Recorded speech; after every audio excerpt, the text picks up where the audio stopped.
On behalf of the Greater Rochester Chamber of Commerce, I want to, first of all, welcome you all and thank you all for coming. This is a great crowd. It's a great topic, a great speaker, and really I appreciate everybody taking time to come. And we are so lucky to have Gregg Lederman here. I've known Gregg for many years. Gregg is the CEO of Brand Integrity. He is a best-selling author. He is certainly an acclaimed speaker around the country. And for years and years, he and his team, they've literally met with and worked with tens of thousands of employees and companies all around the country. I know his work, I think it's 65% of all of his customers and companies he's worked with are on a best workplaces list. So what Gregg talks about is managers' engagement. It's really creating a workplace that people want to be at and be successful at. It's something that, again, really helps the strongest companies even get better.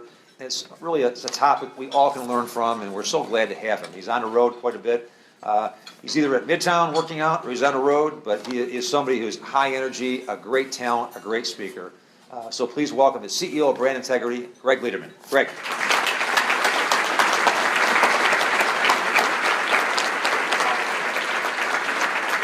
Morning, everybody. I'm riding here in the car with my daughter, Katie, 8th grade. She's in 8th grade. She'll do anything to get out of class, obviously, even come hear me speak. She said, "So are you nervous?" I said, "Yeah." She said, "It's not Madison Square Garden." I said, "Look, I could have 30,000 people in Madison Square Garden, or a couple hundred, where I know about a third of the room. I got my mom and dad here, my in-laws, who probably think I have a marketing company. Some of my close personal friends who are taking advantage of getting out of work. My worlds are colliding. You seen that on Seinfeld? All right, thanks for coming, everybody. Have a good day. All right, let's do this. Today I'm here to change your mind. We're going to go on a little journey. I'm going to share with you some facts about leadership and its impact on employee engagement. I'm going to share some observations from more than 20 years implementing culture change initiatives and leading organizations. Sustainable culture change, measurable culture change. Everything I share is going to be really simple to understand. Intellectually, you will get it. It will be easy to do, but also really easy not to do it, which is why I'm going to need to change your mind. You're going to have a chance to participate with me today. Everyone has a handout. Make sure you've got in front of you the first one we're going to use is the Essential Habits Journey to Being a More Trusted and Effective Leader. Yes, you have breakfast in front of you, but you also have to have a pen or pencil handy because you need to fill in the blanks as we go here.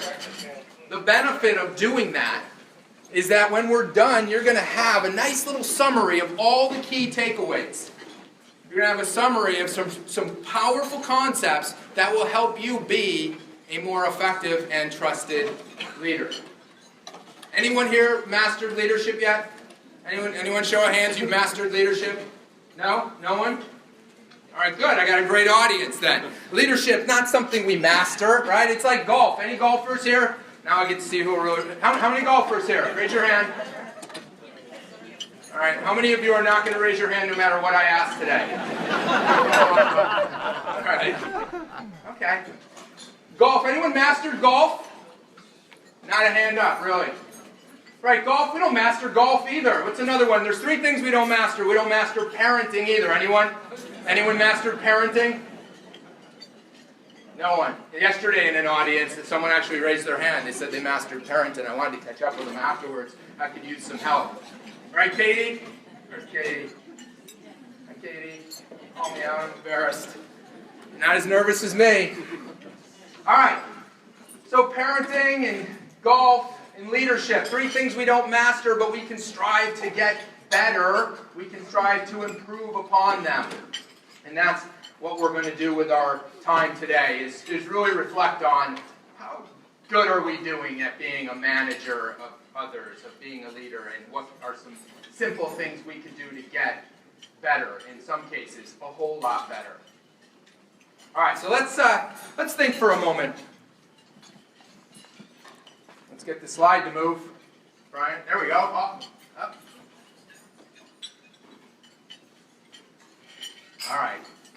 So it was a subliminal message. Did you get that? No, good. All right, imagine you're at a cocktail party tonight. And someone asks you, what's the purpose of your organization? What would you say?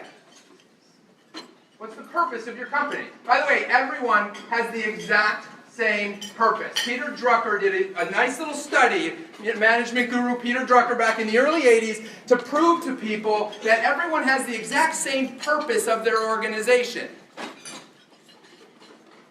What's the purpose of every organization? Make money. Who said make money? Wrong. But thank you. Most people think of money. Most people think of money first, right? A lot of you were sitting there thinking to make money. Making money is the goal. We have to make a profit or we don't stay in business. But in order to fulfill the true purpose, and again, there's hundreds of organizations in this room, you all share the same common purpose. And that is to get and keep profitable customers. That's why you're in business. And by the way, if you get and keep profitable customers, you make money, right? Say yes. Yes, okay. Right, so of course we want to get and keep profitable customers. That's the goal. That's your first fill-in on your worksheet. We all have the same purpose. We've got to get and keep profitable customers. But to do that, we have to make an even better place to work. That's your next fill in there. You gotta make an even better place to work. Anyone here have a workplace that's just, it's good enough, you're the best? Of course not.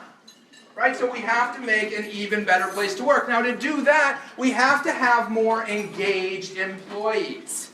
Right? And so everybody, please take a moment and write down this definition of engaged. Here's what engaged means. Someone is engaged if they are both motivated and committed to do what's best for your organization. That's engaged. Take a moment and write that down so we're all on the same page with what does it actually mean to be engaged? Motivated and committed. Now, here's the big thing for all you managers out there, and this was a talk for managers and leaders, so pretty much I'm assuming everyone in the room has some sort of management responsibility. In most cases, you're managing humans. You supervise other people. Most of us tend to think that motivation is something we can impart on someone. Ever said, I just can't seem to motivate John, or Bob, I just can't, he's just not motivated. I don't know what else we can do. Look, I'll take that fallacy of we've got to motivate others, I'll take that off your shoulders here. It's not your job to create motivation for people. You can't motivate them and have that be sustainable. That's not your job. You can't do it. Motivation is intrinsic. It's inside of every one of us. Every one of you, everyone that works with you, the motivation is intrinsic. You determine each day how much of that motivation you're going to tap into. So then, next fill in. What's the leader's job then? The leader's job is to create the environment where more people will tap into their personal motivation. Think about it, it's a slight difference when we think about the things we do where we're trying to motivate others versus do we do enough to create the environment where people will tap into their own personal motivation. Subtle difference, but a really, really important difference. Now, let's talk about what you're going to learn today regarding how to help people tap into their motivation. But we got to think for a moment, how motivated are we today at work? How motivated are you at work? Now, the reality of employee engagement in America is alarming, right? The next fill-in is we're suffering from employee engagement realities that cost us a ton in productivity. For 12 straight years, Gallup and other market research organizations have been proving each year, year after year, that it's about 2/3 of the American workforce that's not engaged. Not engaged. Not truly motivated to go above and beyond, to provide that little extra discretionary effort, to speak positively about their organization, to plan on staying and being productive in their organization. Now, I'm not here to depress you. Don't shoot the messenger. This is just the reality. This is the reality. But we need to, next fill-in for you, we need to stop blaming employees. And we do that a lot. We blame the workforce. We blame the workforce. When the reality is we don't have a good enough place to work. We can always be a little bit better if we want to fulfill that purpose. Gallup did a study not too long ago that they said, you know what, let's figure out what the management realities are.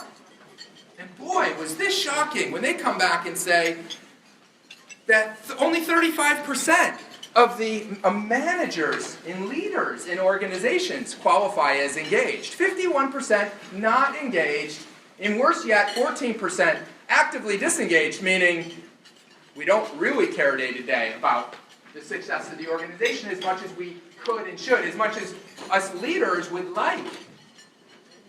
Now these stats, they may seem a little depressing, right? I mean, but this is the reality. Now you may be sitting here thinking we're way more engaged than the others.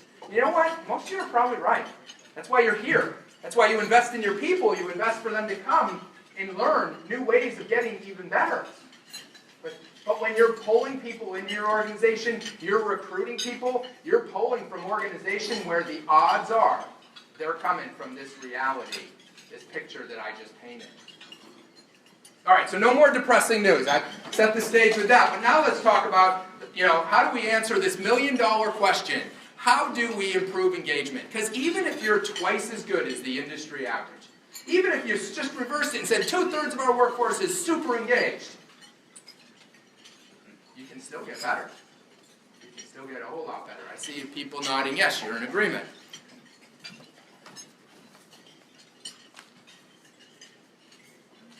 All right, so the million-dollar question. How do we improve employee engagement? How do we improve management engagement? We're at the top of your second page here with your fill-in. It's 7 decades. 7 decades of research. This is pointed to 3 themes, going all the way back to the 1940s, and then again in the 50s, and in the 60s, and again in the 70s, the 80s, the 90s. Researchers and scientists have been going into organizations and asking humans, what causes you to be motivated? What causes you to provide that little extra effort?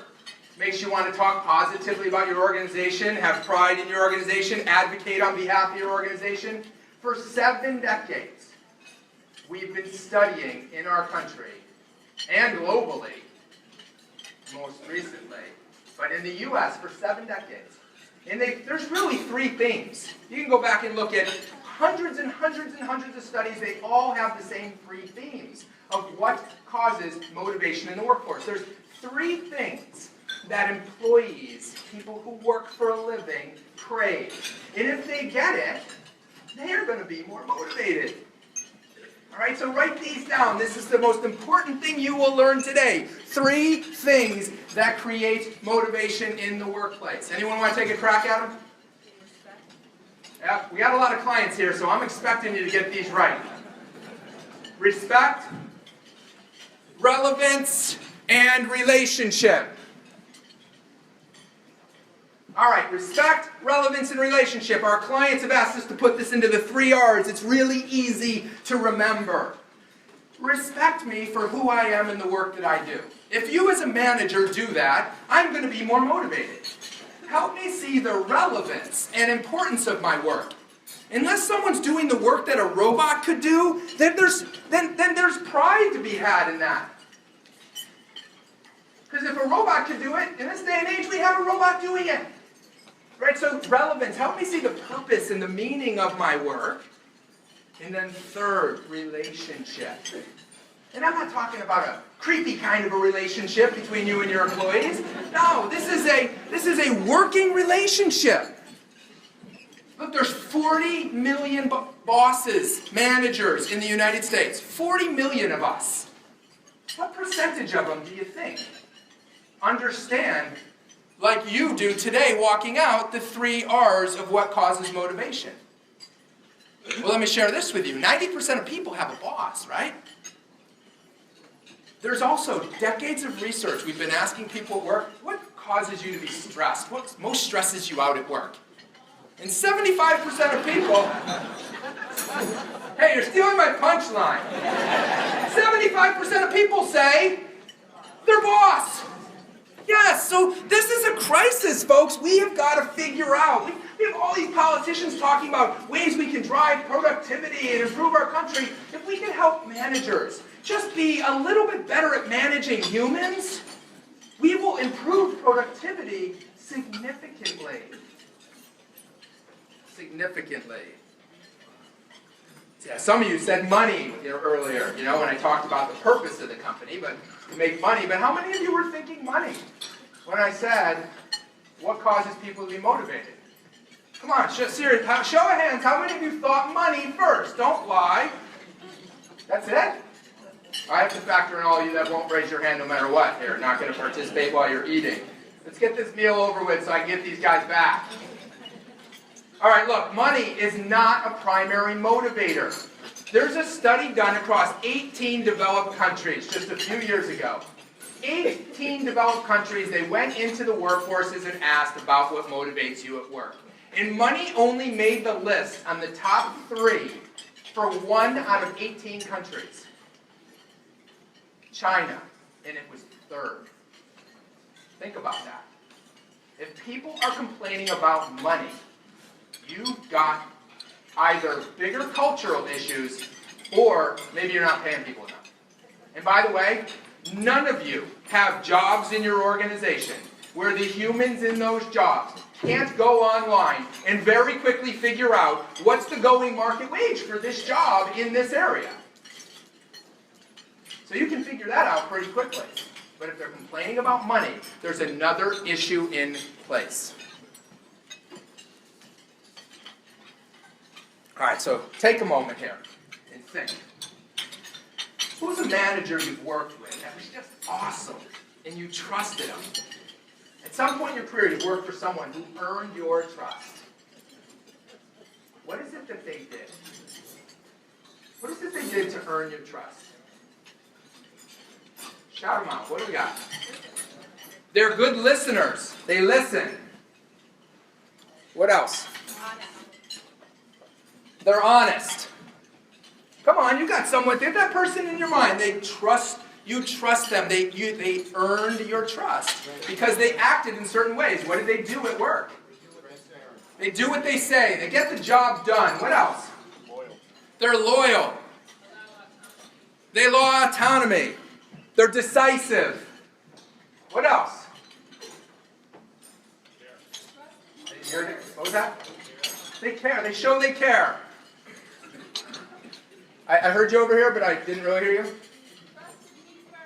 They trusted you first. Yeah. Isn't it interesting what we're hearing? We're seeing that there's really a balancing act that happens if we want to be a trusted leader.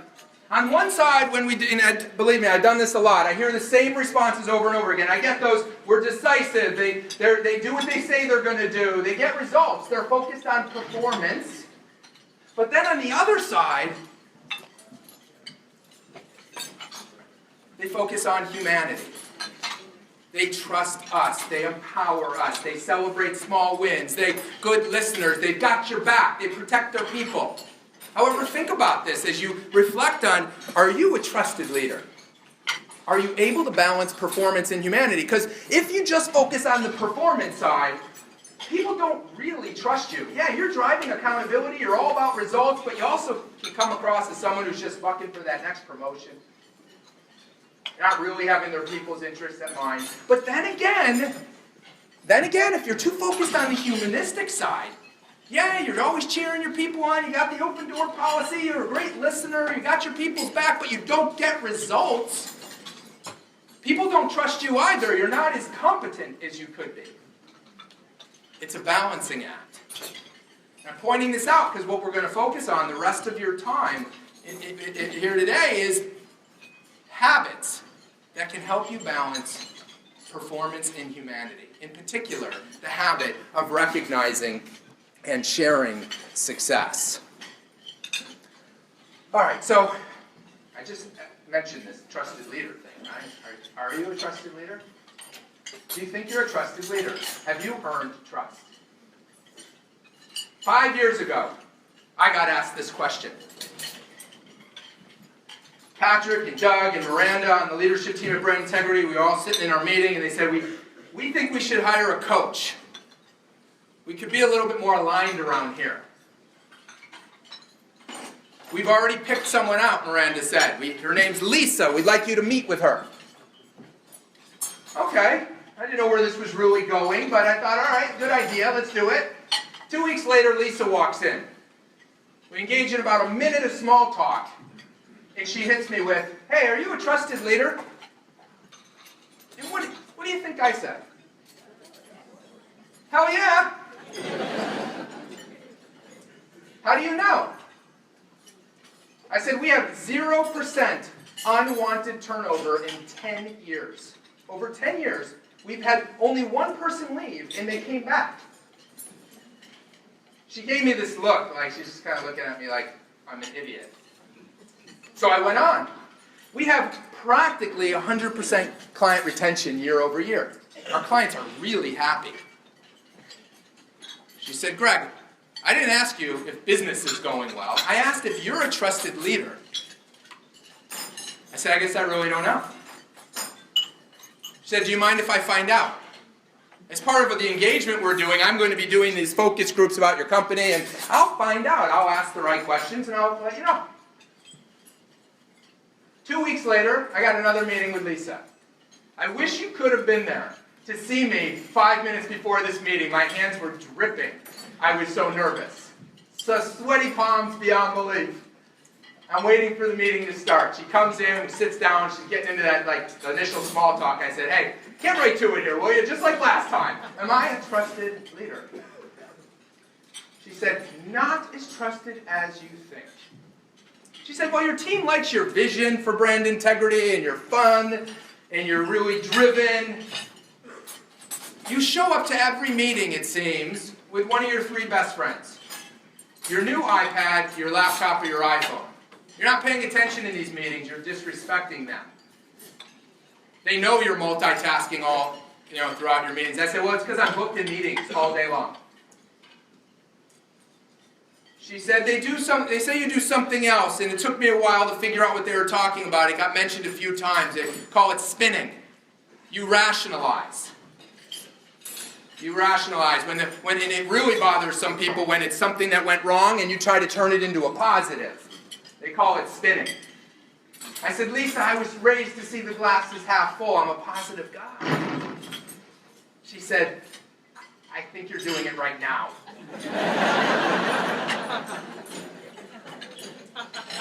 She said, don't worry. I've prepared some behaviors. I learned that I needed to change some behaviors during this moment with Lisa.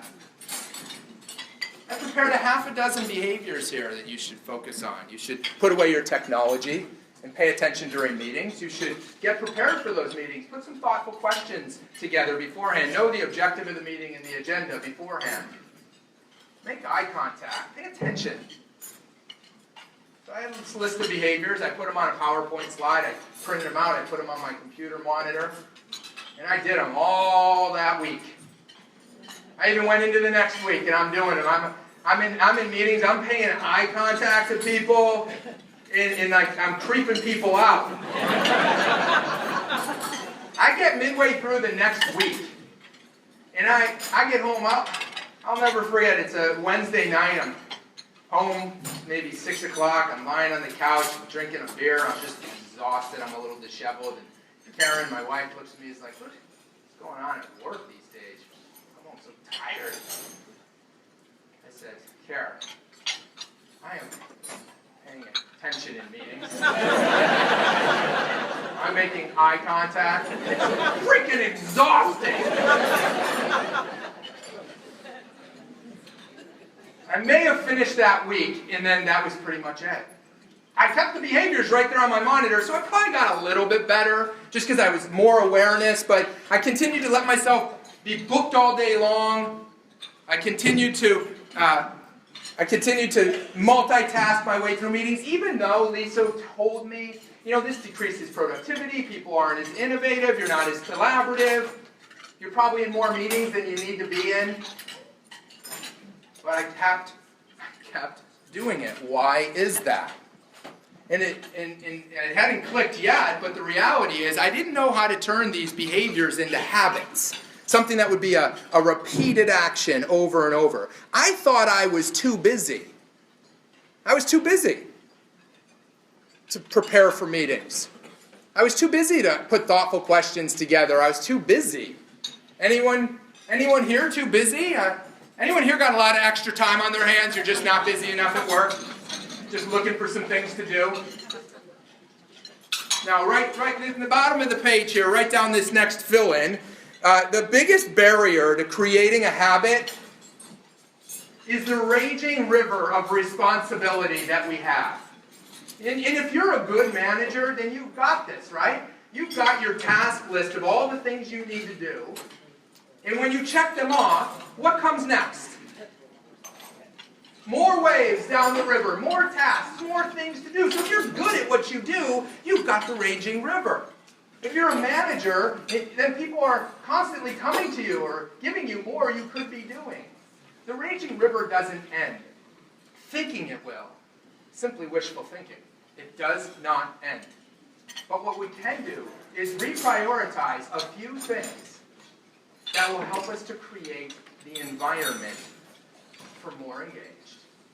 The environment that will create an even better place to work, which will help you to get and keep more profitable customers. But it all starts with us owning this.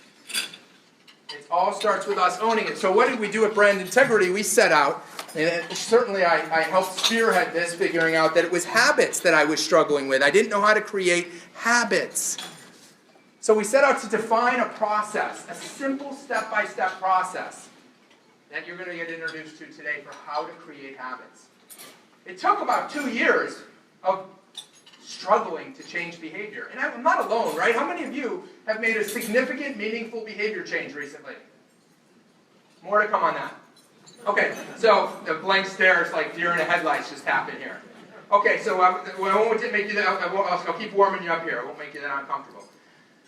But after about 2 years, we started putting this process together, and then I realized, okay, I could change my mindset a little bit. Like, if I'm prepared for meetings, I might be in less meetings, and I might save myself some time. I realized I could put a few routines in place, so started putting something called a buffer on my calendar.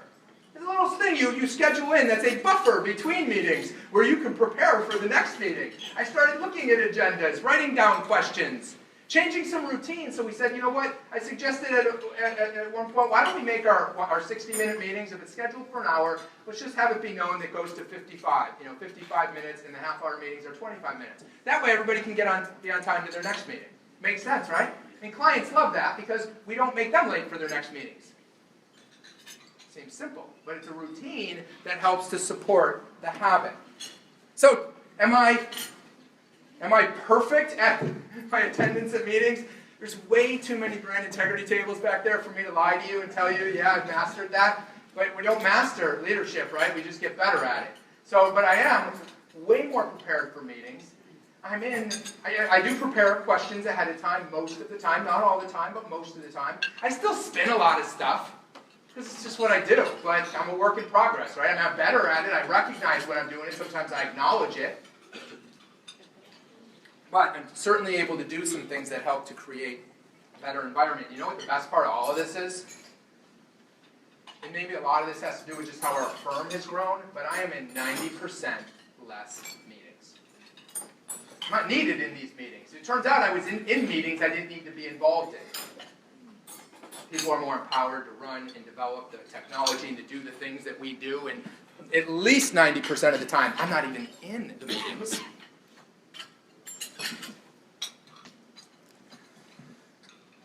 All right, so let's imagine I can offer you a genie. But as with all genies, it comes with a catch. There's only 2 wishes you can choose from, and you cannot wish for more wishes.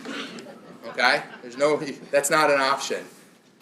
All right, so you can either increase the profits of your organization by 25%. You as a manager, have a direct impact at the end of the year. Everyone's like, and because of you, we've driven a 25% increase in our profitability for 1 year, and then all bets are off. That's what happens after that.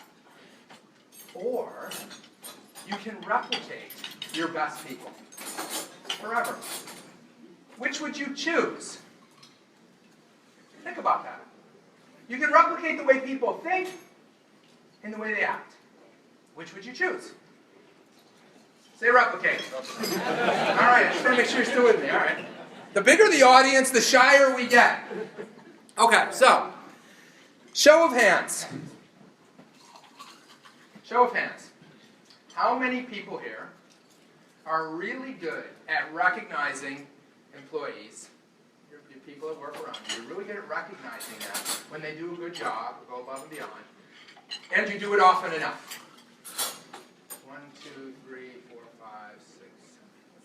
All right, about 10 out of about 450 to 500 people. That's all right. Yesterday we had 100 in the audience. We only got 4. They were all from the same company. That's make the math easy. 4%. It's usually about anywhere from 4% to the highest we've ever heard is 20%, and it was a room about this size, and we counted every hand because it was an HR conference, and I wanted them to feel really good about themselves. But that's the highest ever in 10 years of asking that question. The highest, 20%. Why is that? Did I throw you off with, do we do it often enough? Yeah, sorry about that. But we got to do it often enough, right? I mean, we can't just do it sometimes. Now, we struggle to recognize people at work when they do a good job, but yet we wonder why we have such employee engagement and productivity problems, such turnover. We hire people and they're the perfect fit for our company. We hired them and then we got this. What happened?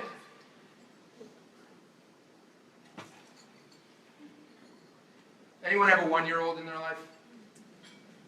Anyone? Anyone? Yes? Hi. She's like, yeah, but I don't want you to call on me. Sorry, I caught you. What's your name? Leah. Leah, and what's your 1-year-old's name? 2 1-year-old twins. Oh boy. You want me to call on someone else? I will, because you got enough stuff going on. Allie and who? Eli. Allie and Eli. Okay, so we'll play with Allie here. What was your name? Leah. Leah and Allie. All right. So Leah, Allie's 1 year old, and she takes her first steps. What do? What did everybody around you do? Yeah, they clap, they cheer. Terrific. So, okay, so now in a few years you're going to put Allie on a bike. Leah, you're going to put her on a bike with some training wheels. And she's going to be riding all over the neighborhood, and it's going to be pretty cool. But then after a while, you're going to get bored of that more than she does and wonder, what's going to happen if I take these training wheels off?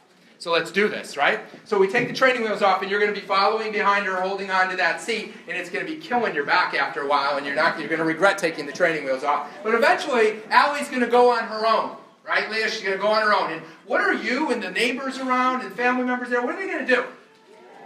They're going to cheer, and they're going to clap, right? Then you're going to sign her up for softball, Little League. You were a hell of a ball player, right? So, Allie, you sign her up, and she keeps swinging and missing at the dads that are pitching at this level, and they're swinging and missing. Finally, they give her the tee, but it continues. She keeps swinging below the ball, and it keeps falling. She keeps hitting the tee, and you're like, why can't she just move it up an inch? It keeps dropping down, and finally, the dad's really nice and says, hey, Allie, take first base. And where does she go? Third, right? She goes to third, yes.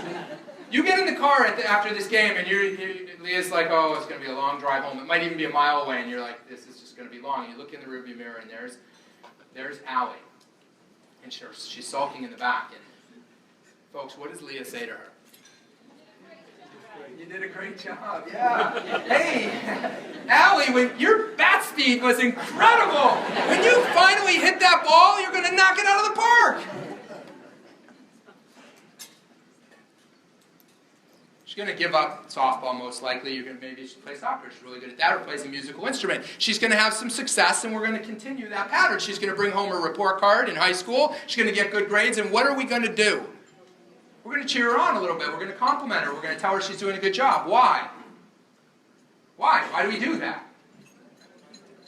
Because we want to see more of it. Right? We want to encourage it, right? Then she's going to go off to college, and the pattern's going to continue. Then she's going to move back into your house after college. Yeah, this is coming.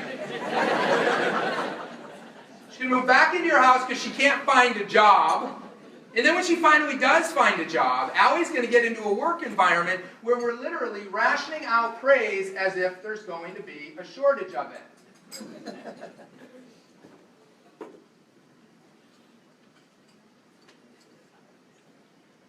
Hey, Matt, I have no clicker. Can you do the slide?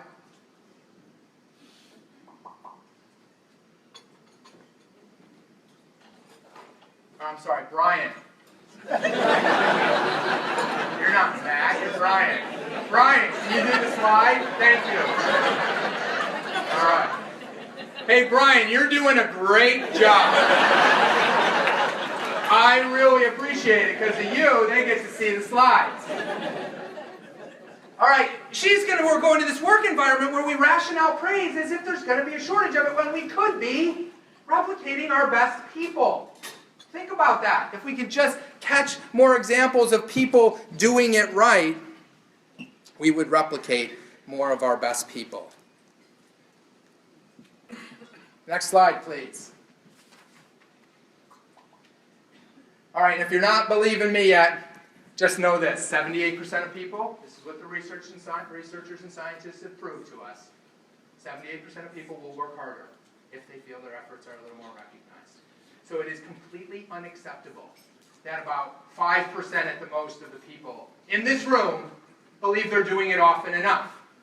And that's why you're here today. You're going to learn the habit of how to recognize and share success. This is the ultimate habit, how to recognize and share success. Let me give you an example of the power of this inside an organization. There's an organization called Luther in Jamestown. And Brian, I turned that off. We're a team. I got it. It's working.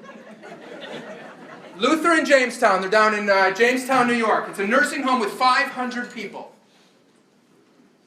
It was exactly a year ago, last April. I was up in front of their managers. There's 50 of them.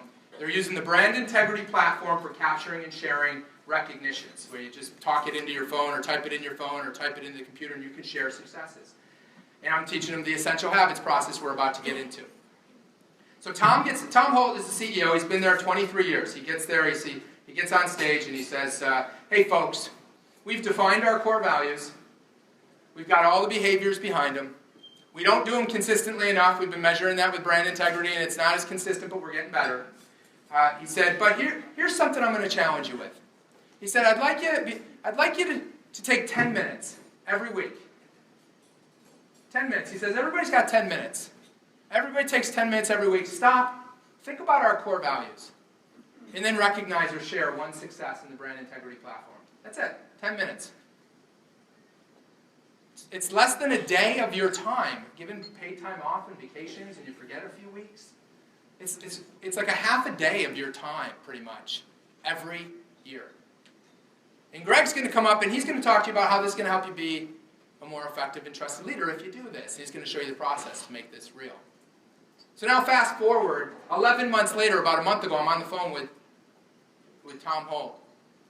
We're looking at the results. In 11 months, over 4,000 captured successes among a workforce of only 500 people in a nursing home environment. 4,000 successes. Only 40% of them came from those managers in the room. 60% came from the front line doing the exact same thing. Their engagement scores, they measure engagement through the brand integrity platform, are up 325% in 1 year. Their customer scores on the quality of customer service being the reason people would recommend them, up 400%. How can this be? It's just 1 year. They only did one thing different. I'm going through this with Tom. I'm saying, this is pretty unbelievable. He goes, yeah, how about this? 12% drop in turnover. The industry average is about 40%. That's where we typically are. We're down to 28% turnover. That's not an unnoticeable difference to our bottom line. He said, in 23 years I've been here, we just finished our first quarter with 0 customer complaints. It's never happened, he said. I said to him, we ran some numbers over our data junkies at Brand Integrity. We saw that there's a correlation, I said to him, between managers who are doing the 10-minute challenge really effectively And the engagement scores, it's almost a perfect correlation. Really high in connection there. I gave him that data. It was a 0.865 for you data junkies out there. Correlation between high engagement scores and managers doing an effective job, just taking a few minutes every week and recognizing and sharing a success. 2 weeks later, I talked to Tom again because he went and got some other numbers. He came back and said, hey, you know what? What's interesting, that he said, I love that data you gave me. I could share that with my managers, but when we ran some numbers you don't have, he said, we have managers who are not doing an effective job recognizing their people, and they have more absenteeism, they have more shifts to cover. He said they're still dealing with the same bull word I shouldn't say from the stage that we always deal with. The turnover is higher. He says there's a palpable difference in our organization where most of us are doing it. We have higher morale, we have less stress, and we have higher quality work. Not an unnoticeable difference. I'll never forget him saying that.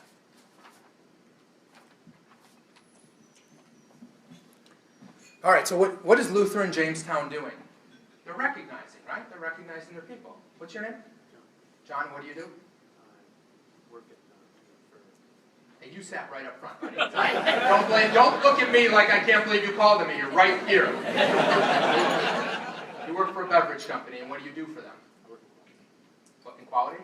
Okay. Do you distribute beverages? You distribute beverages. Okay. So, hey, great, John. Great job at work the other day. What did y'all learn about what John did? You all work at the beverage company with John. I thanked him. Okay, let's do this a little differently. What's your core? You got core values in your company? You do anything around operations or like being like great customer service? Okay, let's run with that one. So John, hey, thank you so much for double checking that paperwork and following up with the customer to make sure we had that order perfect, because they've been a customer a long time. They're our leading referrer, and when we don't screw up, they give us more referrals. So when you give them confidence when you do that. That's an example of great customer service we want to be known for. Yeah, we get more referrals because of that. Now what did you learn? Now what did you learn? You learned he double-checked the paperwork, which is something we want him to do more of, right? We learned that he followed up with the customer. He lived our value of great customer service, and there was a result from this too, right? They're a long-time customer. They give us referrals. They're more confident. They're more confident. Write this down in your handout, folks. Don't leave here without this. The ultimate habit is recognizing and sharing success. There are 3 steps to doing this well. Do not leave without this written down. There's 3 steps I just illustrated with John from the beverage company. 1, tell what the person did. Be specific. He double-checked the paperwork. He followed up with the customer. He called them to make sure we had the order right. Tell the value. Why was that important? The core value, whatever you call it, the credo, the purpose, the pillars of success. Everyone here has a company that at least has defined who we are and what we do, right? And now he just did it. John did it. He showed us how. Capture that moment. So tell what they did. Link it to one of your core values. Make sure that's part of the conversation in their employee recognition. And then say why it's important. Don't leave off the why it's important. Remember, what creates motivation in the workplace, folks? What creates motivation is respect. Respect me for who I am and what I do. Help me understand the relevance and importance of the work that I do. Right? So do these 3 steps, and don't forget the why it's important. It builds confidence and we get referrals. That's important. It helps him feel the relevance and importance of what he does. He's helping to grow the business by double-checking paperwork, which is just part of his job. But when it's done well, it helps us grow. It helps us save money and make money. Look, and the secret to success here is not the training. You're all going through a training here in a few moments. 1% of your success is training when you train your managers at your place of work on how to do anything beyond technical. 99% of this success comes from reminding the workforce. You must remind the workforce. So at this beverage company, we want people to all know how they're connected to great customer service. He works in operations. He might not see that just double checking the paperwork and going, hey, wait, I should just follow up on this and make sure we got this right. That's him doing great customer service. You need to remind him of that. And when you share that effectively at the next team meeting, or in a formal type program where you're sharing successes, then you're helping everyone else be reminded of, hey, yeah, we're known for great customer service, and John just did it. Everybody wins. Sharing the best practice, and John feels good. And by the way, you do have the time to do this. All right, where would these folks have gone? Where were they going? We don't have the time. We're too busy. You can laugh at that. It's funny.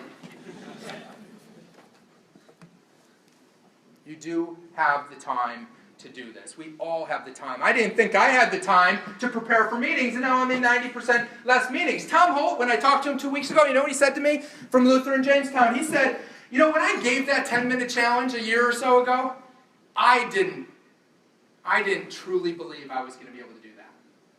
I can tell you that now. I was nervous about that. I wanted my people to do it, but I was like, that's going to be a lot, 10 minutes.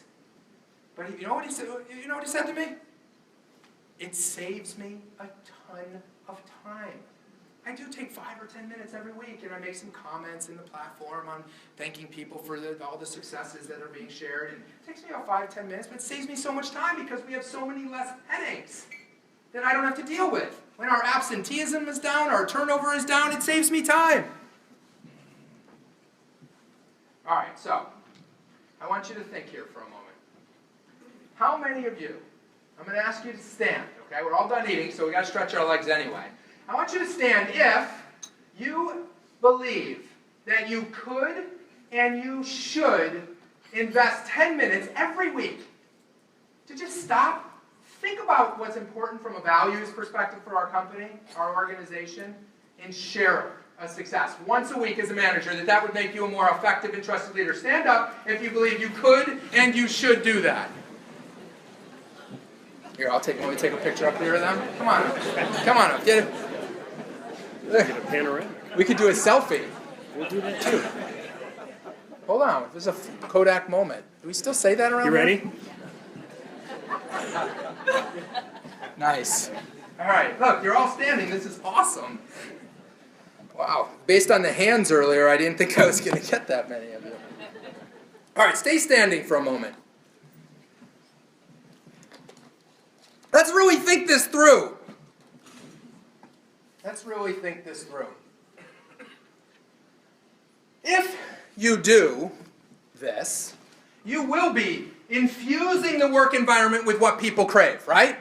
Obvious, right? When John felt respected that I, as his manager, did this, or even another colleague, a peer of his, could have recognized him for that, and he'd feel respected for the fact that he did a good job, which was really just part of his job. He didn't really go above and beyond, right? But it was still a good moment of living the values, living the brand, as we say.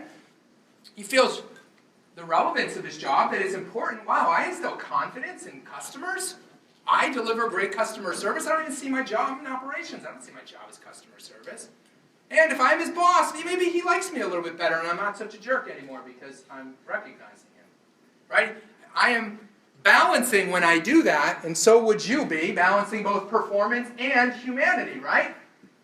Right? I mean, I didn't just focus on all the nice stuff. Confidence and getting referrals is about performance. Delivering great customer service, that's maybe a little bit more humanistic. Being nice to people. All right, folks. So the question is, will you do this? So now, let me explain the chemical reaction that just went on in this room. A dopamine release has gone off in all your brains. That's what happens. A dopamine release when we plan to do something we think is important and meaningful. It's why we make New Year's resolutions. Anyone here make a New Year's resolution this year?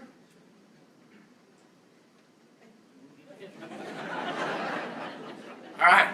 Thank you. Yeah, more than 50% of Americans make New Year's resolutions. A mere 8% keep those New Year's resolutions. Oh, there we go. Hold on. 8%. Do you know that January 17th is now called Ditch Your New Year's Resolution Day? We've made a holiday out of it. Why is that? Why the struggle to change behavior? Why the struggle? And again, I asked the question earlier, I'll ask again. What is the most meaningful behavior change that you've made? What's the most memorable behavior change you've made recently? If you're like most, you're thinking about, I was going to exercise more, I was going to eat healthier, I was going to be more organized at work, I was going to spend more time with my spouse, my children, and the list goes on and on. Changing behavior is really hard. I would suggest that changing an adult behavior is arguably one of the most difficult things that you can be asked to do. I faced it firsthand with Lisa asking me to be prepared for meetings. 8%. Would it surprise you to know only 10%, I swear it's going to say 10%, there we go, 10%, only 10% of people who have angioplasty or heart bypass surgery, only 10% make a significant change to their diet and or exercise habits. So even when presented with overwhelming evidence that we could and should do something differently for our own health and well-being, maybe even to save our lives, or certainly for the health and well-being of the people who care and love us, we still struggle to change behavior. Why is that? Why is that? Look, I'm not here to try to burst your bubble. I just want you to think about it, because the reality is, in order to make this happen, you have to add some structure to your life. You need to create a habit, a thought and an action that's repeated over and over and over until it just becomes involuntary. So, question is, do we want to create a habit? Say yes. Yes. Awesome. So, sit down and let's get into how to create a habit. Let's get into it. We're getting into the next handout. I don't really need the slides much anymore, so we don't have to deal with that. And we're going to talk about how to create a habit. There's an exercise right here in front of you. We are going to go through it step by step, which means I need my glasses. I'm going to introduce you to this habit, and I'm going to serve it up to you as part of your dessert here from breakfast on a silver platter. All right, there's 4 pages in your handout. The first 2 is already pre-filled out with some best practices for recognizing and sharing success. Why should we not give this to you? Brand Integrity has been working with companies to do this for a while, and we've heard from them, from employees, from managers, this is what works for me. So I'm going to share some of those and highlight some of those with you, and then you can complete that on your own after you leave here today. The second 2 pages are just blank. So you can fill that in for any habit you want to improve in your life. I recommend focusing on a work habit, a communication habit of some sort, but you can work on any personal habit. The process you're about to learn works for any behavior you want to make habitual.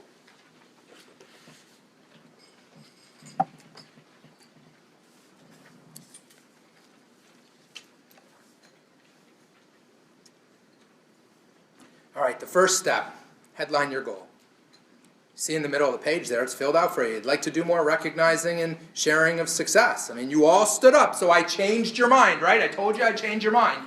You all stood up, you agreed. You didn't walk in here knowing you were going to walk out going, I just got something to do 10 minutes every week. But we need to do a little bit more mind changing, because while you got your goal of I'd like to recognize and share success a little more, target timing about 10 minutes a week. Look, if 10 minutes a week is too intimidating, then start with 10 minutes a month. All right, do that for 6 months. Change that. Cross out 10 minutes a week and just put month. You will see incredible results just on 10 minutes a month. It'll take a little longer. And then you'll start to build it up to every other week, and then you'll finally get to every week. But most of you should be able to handle, hey, it's 10 minutes a week. I can focus on that. Then we get into more mindset change that needs to happen here. So in any habit you want to create, you must change your mind about something. It requires a rewiring of your brain. You have to think differently about the situation. You can't just say we're going to change a behavior without really changing the way we think about that behavior or those routines that are needed. You know, some say they want to change, but do you really mean it? How important is it to you? If it's important, then we should document our mindset change. So what do you need to change your mind about in order to keep this goal of recognizing and sharing success a high priority? Look at the first one there in the best practices. Your new mindset. Check all that apply. Maybe you need to recognize employees for doing their job well and consistently. I gave that example of John from the beverage company because it was just basically him doing his job. Shouldn't we recognize people when they do their job and do it well? Suppose John doesn't usually catch those mistakes and then we get 3 upset customers every day. Isn't it worth it then, if we want to stop those mistakes, to just catch examples of when people do it well and share it? Would it not eliminate those mistakes? Absolutely. So in our platform, for our clients that are all here, you all know this, but you have 3, when a recognition is posted, the manager has to approve it before it goes live. There's a setting the standard, which is usually about 1/3 to 40, maybe 40% of all recognitions are just thank you for doing your job and doing it really well. That might need to be your first mindset change. The second is an above and beyond. You can choose if someone did something that's above and beyond the job. And then the third is a wow moment. And there's not as many of the wow moments, maybe 10%, 15%. But 3 different levels there. All right, and so then check the ones that apply to you. Maybe recognition is a teaching tool. Look at the 4th one down. We see this a lot. It's a way to share best practices. You know, we got a call, last year we got a call from one of our clients whose name's Bob. He's out in the Midwest. He has a big metal producing company. They make the beams that go in these buildings. And Bob says, man, we're really struggling at work. There are 1,100 people in this company. He said, we can't get people to follow this process, this process that really impacts our safety record. It's new, it's different, but we got a lot of legacy employees, and people don't want to take these simple steps in this process. What do? He says to us at Brand Integrity, and we said to him, well, why don't you take your top 50 managers, he has like his top 50 tier of managers, he said, bring them together for 15 minutes, explain the situation, and tell them that you expect each one of them, ask them if they'll each catch one example a month for 3 months. So they'll each do 3. Just find 3 examples of where we follow the process. It's like, we can't get them to follow the damn process. I'll never forget them saying that. Don't follow that damn process. And just catch them following the damn process. If every one of your managers does it 3 times, let's wait and see what happens. 60 days later or so, about 2 months into it, I called Bob and said, how's it going? He said, we're up to 80% compliance on the process. Catch people doing it right, share it. It's a way to get people to do what you want them to do. If you're like Dr. Evil as a manager and you're not going to change no matter what, then add in where it says underneath the capture the additional ideas below at the bottom left corner, then just plop in there, it's a recognizing and sharing success. That's my mindset change. It's a great way to get people to do what I want them to do.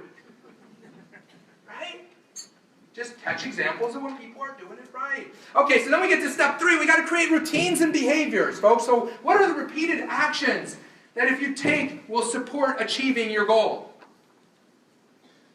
Look at the examples here. There's some good ones. You want to check these off, right? Schedule time on my calendar every week. Every week on my calendar, indefinitely, at 7:30 a.m. on Fridays, it says recognize and share BI success. It's there every week for me. It's not like a meeting I have to show up for a half an hour, but it's there. I see it, and it reminds me to do it. Do I do it every week? No. But I do it at least every other week. I average about 3 times a month.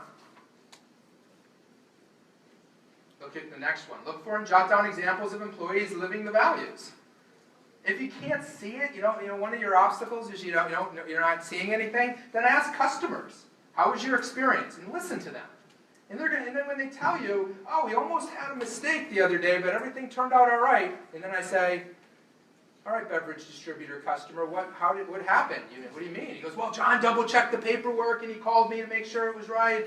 Okay, great, that's how I learned about that. I'm asking an actual customer.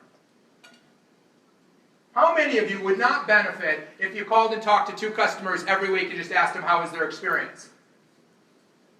Not one hand up, because of course, every one of you would benefit. If you have an extra 10 minutes in the week, do that. No, don't. Do focus on recognize and share success. All right. I got to do my job here. All right. Look at the 5th one. Take 1 minute at a team meeting to share success as someone living our values. How about that? You have weekly team meetings? Put 60 seconds at the front of the meeting. Living our values, or whatever you call it. Living our purpose, living our credo. Put 60 seconds at the front end of the meeting and just ask, hey, do we have a living the brand moment this week? That's a great routine. You're going to learn a whole lot and share some best practices.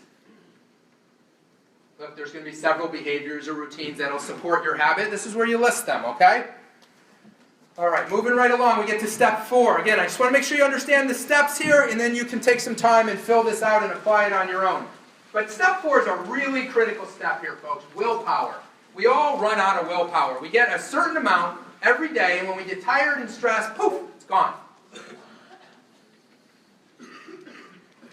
So plan to fail. All right, this is one of the challenges with creating habits is once we fail, we think we have to go consecutive days with things. It's not about consecutive days, it's about consistency over time. So plan to fail. Put yourself in that position. What excuses are you going to give yourself of why you didn't do it? One of them is going to be, I don't have time. I didn't have time this week. When that's really not a good excuse. It will save you time, just like it did for Tom Holt, just like it saves me time to prepare for meetings. It will save you time. That's not a rational excuse. I don't have time, but many of you are going to use that as your number one excuse. You're going to try to. But write that down. You want to write down the willpower obstacles of what can get in your way. And then you want to think about, okay, what behaviors do I need to put in place? What behaviors do I need to put in place to overcome that obstacle? So for instance, look at some of these here. The second one, we already talked about this. I can't think of any examples. Well, make sure you've got on your list of routines and behaviors in the previous step that you're going to ask customers if you can't find an example of someone living the brand. Or I get super busy and like I just said, I don't have time, then what if you just, again, put 60 seconds on your team meetings? You got those covered.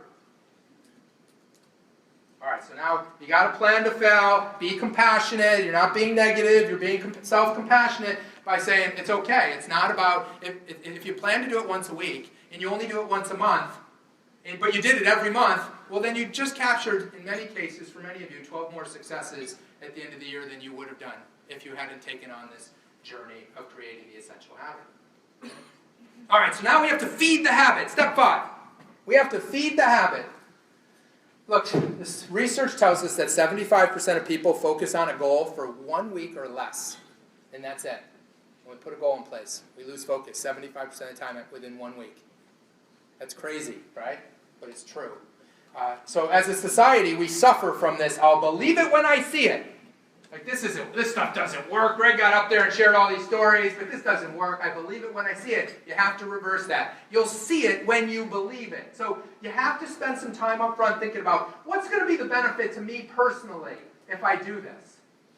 For instance, a greater number of people are going to do things the way I want them to be done. That's a personal benefit to you. But then also, what's the business benefit? What is the business benefit to you? Check the ones here that we've listed. Check these out, because I bet all of these will apply for you. You're going to earn greater alignment on expectations. You increase engagement of your workforce. People feel more respected and relevant, those motivational drivers that we crave. Employees will stay focused on the highest priority objectives if I'm recognizing them. Tom Holt's telling me we got less stress at work, higher quality of work. And then capture any other ideas. But you must jot down and think about what's the benefit, because why would I do it? Think about it. You'll master the habit of recognizing and sharing success only if you can demonstrate that doing so is in your best interest. Does it match your core values? How much do you really care about driving more respect and help in the workplace and helping people see the relevance and importance of their work? If you have a better way, great, keep doing it. But if you don't, you haven't thought about it this way before, then we're giving you a really simple way to do this in 10 minutes or less every week. All right, now we're on to the last step in the process, 6th step. Daily effort tracking. So look, Ben Franklin said there's no guarantees in life other than death and taxes. I'm going to give you a third guarantee in life. You ready for this? If you will stop every day and just spend a few seconds, call it 20 seconds or less, every day, and think about whether you try to do this habit, you will get better. Guaranteed. Guaranteed. If it's important to you, you've got your mindset document, you've gone through and filled this out, and you'll do the 6th step, daily effort tracking. I guarantee you will get better.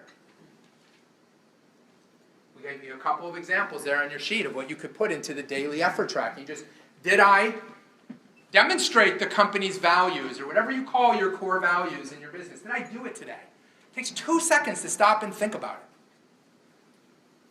Did I see others doing it? Those are 2 that our clients tell us they have great success thinking about just a couple seconds on a day-to-day basis.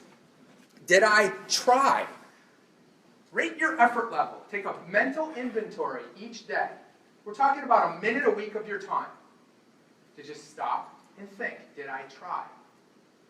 And by the way, we didn't invent this at Brand Integrity. We created this process based on best practices that many people have been putting into practice for years. In fact, this daily effort tracking came from Ben Franklin over 300 years ago. We're all familiar with Ben Franklin, right? Founding father, world's greatest diplomat, potentially. I mean, he what didn't he invent or lead the invention of? The post office and the fire department and the library and the electricity. I mean, the guy was the most accomplished human ever, one might argue. In his autobiography, he's asked, he shares, what is it that made him so successful? And he talks about his 13 virtues. We've heard of this? He tracked, by the way, he had 13 virtues. One of them was not being faithful to his wife. For those of you that are like, Ben Franklin, he's talking about Ben Franklin, he's a dirtbag. But other than that, you remove all the cheating, and he's the most amazing human ever. I mean, he's up there with like Michael Jordan. He was the Michael Jordan of his time. Look, he had 13 virtues. He picked one virtue every week, and every single day, he checked off whether he did it or not. Took a daily inventory. Did I demonstrate this virtue? He did. Each one, he did it in an odd way. He did a virtue a week, and then he'd cycle through them a couple times throughout the course of the year. How about Jerry Seinfeld? Any Jerry Seinfeld fans? Anyone have 17 recorded every day on their DVRs like Karen and I do? No? Yes? He's funny, right? So I was just reading something a month ago. Someone wrote a blog about this. That someone asked Jerry Seinfeld, how did you get so funny? That's an interesting question, right? Like, how did you get so funny? He said, I took a calendar. Way back early in my career, I took one of those desk calendars and I posted it up on my wall where you had the big square for each day, one of those big desk ones. So I posted it up in my apartment, and I challenged myself to write something funny that I thought about every day. So I didn't do it every day, but at the end of the month, I'd see how many funny things I could write down. Think about that. You want to be the funniest human ever? Then you want to create a show about nothing that people 25 years later are watching 7 nights a week? The same episodes. Now we look, it's like, oh, well, we've seen all 17 of these. And we're beyond that, where it's like every now and then one shows up you haven't seen. Hasn't happened in years. But we still watch because he's funny. How did he get so funny? Daily effort tracking. And by the way, it's really easy to do with today's technology. You don't need a calendar on your wall. I saw a diagram of what Ben Franklin, the picture he drew of what it looked like. This is very complicated stuff he was doing. There's apps for this. Whether you have an Android or you have an Apple phone, an iPhone, just go to the App Store and Google Habits. Habit tracking. And there's a ton of apps. I recommend one called Habit Bowl. I don't know who makes it, but I know I use it on the iPhone. It's on the Android too. And I like that one because it has like 3 levels that you could score. Like, and I think of it as a red, yellow, green. Like, did I try? I track 12 habits every day. Last night, and I made a note to share this with you because I want to point out how easy this is. It's never taken me more than 30 seconds. I just go quickly through them and I make me think, did I try to do this? And I'm getting better, and I have been over time in all of these areas. I did it at a traffic light at 9 o'clock on my way home from a lacrosse game last night. Why? Because it popped up on my phone like it does at 8 o'clock every night. And it was just sitting there. I'm at the traffic light. I rated all 12 of them. But it's that mental thought. It's that 1 or 2 seconds just thinking about each one of them. Did I try to do this today? And it's not about consecutive days, it's about consistency over time. And you can put any habit into practice by doing this. Did I try?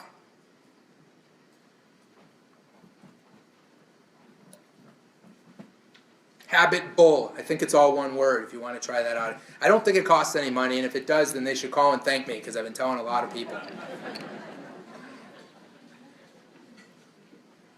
Easy to do, but as I said at the beginning, very easy not to do. Very easy not to do. It's easy to recognize people. I told you everything I was going to share with you today was going to be simple and easy to do, but easy not to do. I told you I'd have to change your mind.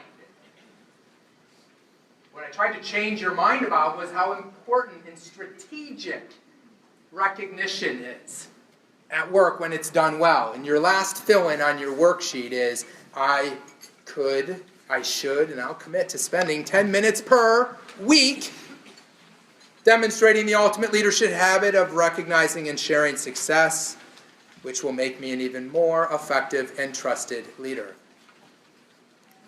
You go and you work on this essential habits process, you'll know that you'll be doing your part as a manager of humans.